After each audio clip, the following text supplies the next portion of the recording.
अब इधर भारतीय टीम इतिहास रचती है, ओडीआई क्रिकेट की वर्ल्ड चैंपियन बनती है, पूरा देश उत्सव मना रहा होता है, खुशियां मना रहा होता है, दिवाली बन रही होती है देश में। और उधर खुद बीसीसीआई का चीफ एनकेपी साल्वे साहब शोक में डूब जाते हैं। उनका बीपी ऊपर चला जाता है, वो टेंशन में आ जाते हैं। उस समय बीसीसीआई के चीफ रहे एनकेपी साल्वे, महाराष्ट्र से आने वाले कांग्रेस के एक बहुत ही सम्मानित नेता, जो राज्यसभा में कांग्रेस के एमपी हुआ करते थे और आगे चल के 1993 में पीवी नरसिम्हा राव के अंडर कैबिनेट मंत्री भी बनने वाले थे। वो साल्वे साहब टेंशन में आ जाते हैं, शोक में डूब जाते हैं, क्योंकि उन्हें पता था कि हमारे बोर्ड के पास अब इन खिलाड़ियों को देने के लिए एक पैसा नहीं है। इसीलिए भारत के वर्ल्ड कप जीतते ही वो पहला फोन ना ही देश की प्रधानमंत्री इंदिरा गांधी को लगाते हैं और ना ही उनके सुपुत्र और कांग्रेस के जनरल सेक्रेटरी राजीव गांधी को।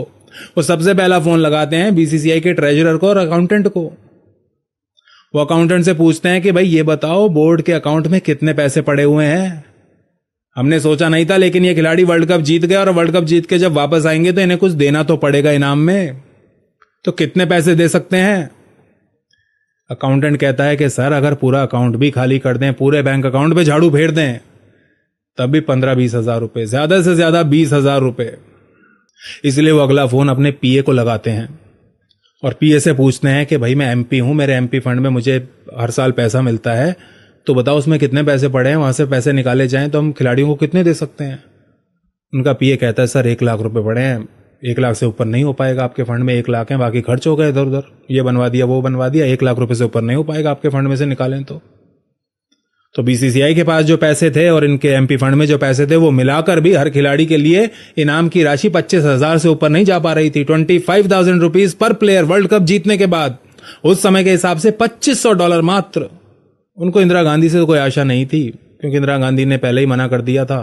उन्होंने फोन लगाया था पीएमओ को, वो इंदिरा गांधी जी से बात करना चाहते थे, लेकिन बात हो नहीं पाई थी। लेकिन इंदिरा गांधी जी के पीएमओ में आसपास जो उनके रहते थे पीएमओ में, उन्होंने साल्वे साहब से फोन पे ही साफ मना कर दिया था कि भाई पैसे नहीं है, संविधान में कोई ऐसा प्रावधान नहीं है जिसके तहत पैसे दिए जा सकें। कहां से दें पैसे? कोई कानून तो हो, कोई ऐसा कानून हो, कोई प्रावधान हो संविधान में जिसके तहत हम पैसा, ये फंड्स रिलीज कर सकें। नहीं है हमारे पास कोई ऐसा प्रावधान, तो उन्होंने साफ मना कर दिया था। लेकिन फिर भी साल्वे साहब दिल्ली जा रहे थे, क्योंकि उनको उम्मीद थी राजीव गांधी जी से। राजीव गांधी जी एक युवा नेता थे, कांग्रेस के जनरल सेक्रेटरी भी थे, और अभी पिछले साल यानी कि 1982 में हुए एशियन गेम्स में उन्हें बहुत बड़ी बड़ी जिम्मेदारियां दी गई थी। उन्होंने एशियन गेम्स को मैनेज किया था, खेलों से उनको लगाव था, तो राजीव गांधी से मिलने दिल्ली गए। लेकिन राजीव गांधी जी ने भी अपने हाथ खड़े कर दिए। उन्होंने कहा भाई जब मम्मी ने मना कर दिया तो मैं पैसे कहां से दूं? जो देश की प्रधानमंत्री मेरी मां नहीं दे पा रही, उसने मना कर दिया, तो मैं कहां से दूं पैसे? मेरे पास तो नहीं है पैसे देने के लिए, ना मेरे पास कोई ऑफिशियल पोजीशन है, मैं कोई मंत्री नहीं हूं, कुछ नहीं हूं, पैसे कहां से लाऊं? राजीव गांधी जी ने भी हाथ खड़े कर दिए।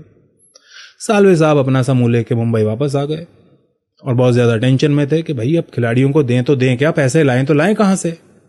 दर दर की ठोकरें खाने के बाद साल्वे साहब एक ऐसे व्यक्ति को फोन करने का निर्णय करते हैं जिसको क्रिकेट से बहुत ज्यादा लगाव था।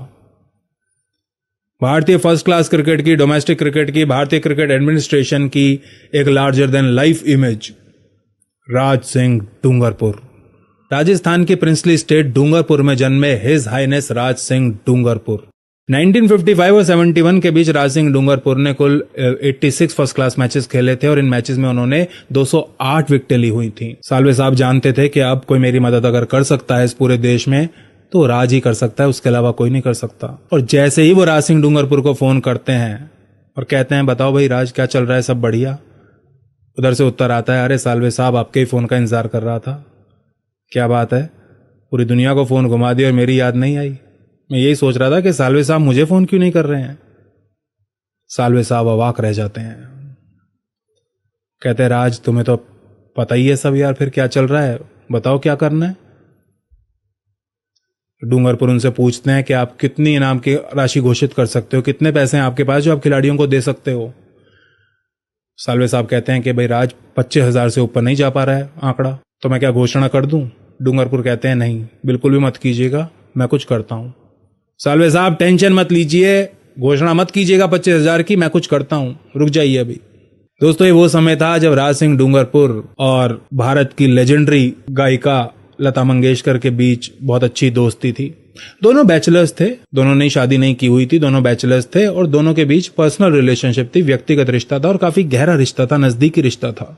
राज सिंह डूंगरपुर लता जी के पास जाते हैं और कहते हैं, लता तुम्हें तो पता ही है भारत ने वर्ल्ड कप जीता है। लता जी कहती हैं, हाँ पता है, और तुम क्रिकेट की बहुत बड़ी फैन भी हो, क्रिकेट को रेगुलरली फॉलो करती हो। लता जी कहती हैं, हाँ करती हूँ। भाई क्या हो गया, बताओ तो सही है, पहेलियां क्यों बुझा रहे हो। कहते हैं, तुम्हें पता है अब वर्ल्ड कप जीत के टीम वापस आई है और बीसीसीआई वाले कह रहे हैं कि भाई हर खिलाड़ी को 25,000 रुपए देंगे, उससे ज्यादा नहीं हमारे पास। लता मंगेशकर जी गुस्से के मारे आग बबूला हो जाती हैं। जो आराम से बैठ के अभी तक डूंगरपुर जी की बातें सुन रही थी, वो गुस्से के मारे खड़ी हो जाती हैं, चिल्लाना शुरू कर देती है, 25,000 रुपए दोगे? क्या पागल हो गए हैं बीसीसीआई वाले? वो इतना बड़ा काम करके आए हैं, खिलाड़ी वर्ल्ड कप जीत के आ रहे हो, तुम उन्हें 25,000 रुपए दोगे? इससे ज्यादा तो हमारे यहाँ एक सिंगर एक गाना गाने का ले लेता, 5 मिनट का गाना गाने का। राज सिंह डूंगरपुर कहते हैं, अब तुम ही बताओ क्या करना है भाई, उनके पास तो इतने ही है। उन्होंने प्राइम मिनिस्टर से पूछा है, पीएमओ ने मना कर दिया है, राजीव गांधी जी से बात की सावले साहब ने, उन्होंने भी हाथ खड़े कर दिए कि हमारे पास तो पैसे नहीं है, तो तुम ही बताओ फिर क्या करना है, क्या इलाज है। तो राज सिंह डूंगरपुर उनसे कहते हैं, लता तुम्हारी फिल्म इंडस्ट्री में सब बहुत ज्यादा रिस्पेक्ट करते हैं, तुम्हारा सब सम्मान करते हैं, तुम्हारी बात को कोई टालेगा नहीं, एक म्यूजिक कॉन्सर्ट अगर तुम कर दो। लता मंगेशकर जी कहती हैं, डन, अब तुम टेंशन मत लो, आराम से बैठ जाओ, सब मैं कर लूंगी। लता जी तभी के तभी फोन घुमाना शुरू कर देती हैं इंडस्ट्री के दूसरे सिंगर्स को और म्यूजिशियंस को, और हर वो आदमी जिसको वो फोन करती हैं वो बिना कोई सवाल पूछे, free of charge, free of cost, बिना एक नया पैसा लिए कॉन्सर्ट करने को दिल्ली में तैयार हो जाता है। इतना ही नहीं दोस्तों, लता दीदी और कुछ म्यूजिशियंस मिलकर इस भारतीय टीम के लिए एक गाना भी कंपोज करते हैं, जिसे इस कॉन्सर्ट का ओपनिंग सॉन्ग होने वाला था, जो इस कॉन्सर्ट का। और ये सब काम करते हैं ये म्यूजिशियन, सिंगर्स और लता जी बिना पैसे के, बिना एक पैसा लिए। कॉन्सर्ट से पहले जब भारतीय टीम दिल्ली पहुंचती है तो वो इंदिरा गांधी जी, जिन्होंने पैसा देने से साफ मना कर दिया था, वो फोटो खिंचवाने के लिए मीडिया के सामने टीम को वेलकम करती हैं, सामने आ जाती हैं। और जिस दिन कॉन्सर्ट होता है तो स्टेज पे खिलाड़ी, लता जी, बीसीसीआई के कुछ ऑफिशियल्स और राजीव गांधी भी खड़े होते हैं, जिनका कोई लेना देना नहीं था, जिनके पास कोई ऑफिशियल कैपेसिटी नहीं थी, कोई ऑफिशियल पोजीशन नहीं थी, वो भी आ जाते हैं वहां पे। उस समय तो पैसा देने के समय पे कोई नहीं आता, लेकिन जब सब कुछ हो जाता है तब वो आ जाते हैं। खैर, 17 अगस्त के दिन दिल्ली में कॉन्सर्ट शुरू हो जाता है और कॉन्सर्ट का पहला ही गाना लता दीदी जो गाती हैं वो वही गाना था जिसको विशेष रूप से भारतीय टीम के लिए कंपोज किया गया था, और इसके बोल थे, भारत विश्व विजेता, भारत विश्व विजेता।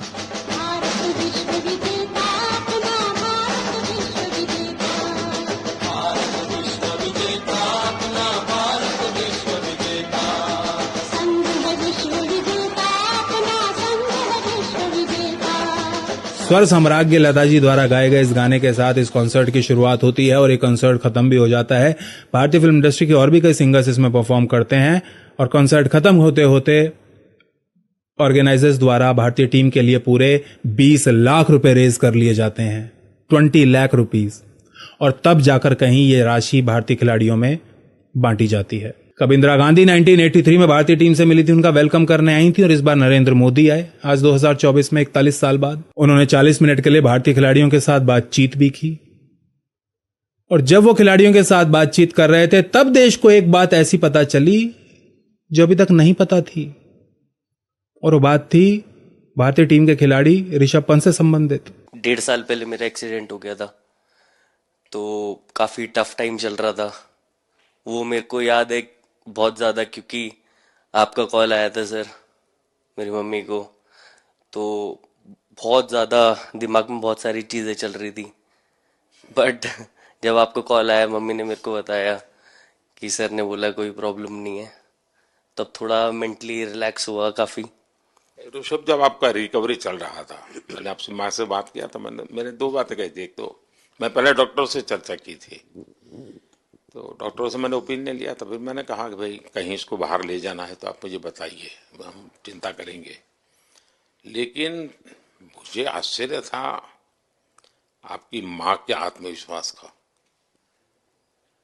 ऐसा लग रहा था, जब मैं उनसे बात कर रहा था, मेरा परिचय तो नहीं था, कभी मिला तो नहीं था, लेकिन ऐसा लग रहा है जैसे वो मुझे आश्वासन दे रही है। यार बड़ा बड़ा बड़ा गजब का था जी। दोस्तों, एक तरफ तो हमारे देश में इंदिरा गांधी और राजीव गांधी जैसे प्रधानमंत्री रहे हैं, मोरारजी देसाई जैसे प्रधानमंत्री रहे हैं, जिसकी वजह से ना जाने कितने RNDW के एजेंट्स को पाकिस्तान में अपना जीवन खोना पड़ा, आज तक भी जेल में सड़ रहे होंगे। दूसरी तरफ हमारे देश में आज हमें एक नरेंद्र मोदी जैसा प्रधानमंत्री मिला है। उसके एक खिलाड़ी को, और कोई बहुत बड़ा स्टार खिलाड़ी नहीं, नॉर्मल सा खिलाड़ी, एक खिलाड़ी का एक्सीडेंट हो जाता है, उसको चोट लग जाती है, तो पर्सनली उसके ट्रीटमेंट को सुपरवाइज करता है, उसकी मां को फोन करके दिलासा देता है। उसके 8 पूर्व नौसैनिकों को दोहा में मृत्युदंड दे दिया जाता है, तो उसकी भूख प्यास मर जाती है, वो खाना छोड़ देता है। जब तक उनको देश में वापस नहीं ले आता जेल से बाहर निकाल के, तब तक चैन से नहीं बैठता। आज हमें एक ऐसा प्रधानमंत्री मिला हुआ है और हम अभागे उसको 270 सीटें